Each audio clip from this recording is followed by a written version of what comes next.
ఈ 50 డివిజన్లో శేఖర్ బాబు గారు ఇది అడ్డాగా చేసుకొని మాదే ప్రభుత్వం అని ఇప్పటి వరకు కూడా తన మనుషులతో ఈ 72వ సచివాలయంలో ఎంతో దౌర్జన్యంగా సచివాలయాలను భయపెట్టించి వాళ్ళ చదరం సర్టిఫికేట్ చేయడం జరిగింది. ఇది మా దృష్టికి మా చేతికి కూడా దొరికింది. కావున ఈ 50 డివిజన్లో ప్రజలతో కూడా ఈ చదరం సర్టిఫికేట్ కానీ ఇండ్లు స్థలాలకు కానీ ప్లస్ పింఛన్ ఇప్పిస్తాం కానీ ఎంతో మంది వసూలు చేస్తున్నారని తెలిసింది.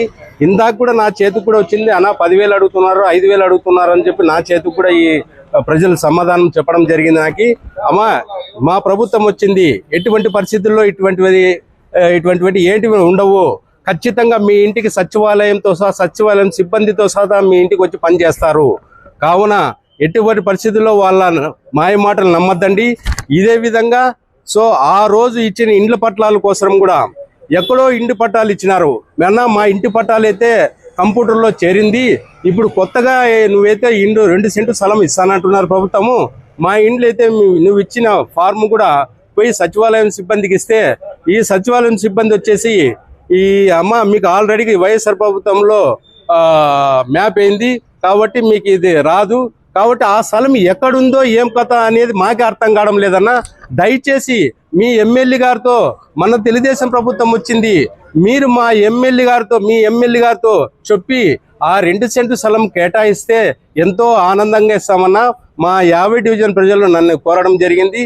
కాబట్టి నేను కూడా ఈ శేఖర్ బాబుకి ఏం చెప్తున్నానంటే, ఇటువంటి వసూలు అలవాట ఇది మానుకోవాలా, ఇటువంటి దౌర్జన్యాలు మానుకోవాలా. ఇప్పుడు వచ్చినది మంచి ప్రభుత్వము, చంద్రబాబు నాయుడు ప్రభుత్వము. ఇది మేము పనిచేసేదానికి మా గ్యాంగ్ అంతా ఎనీ టైం 24 అవర్స్ మేము పనిచేసేదానికి సిద్ధంగా వచ్చినాము.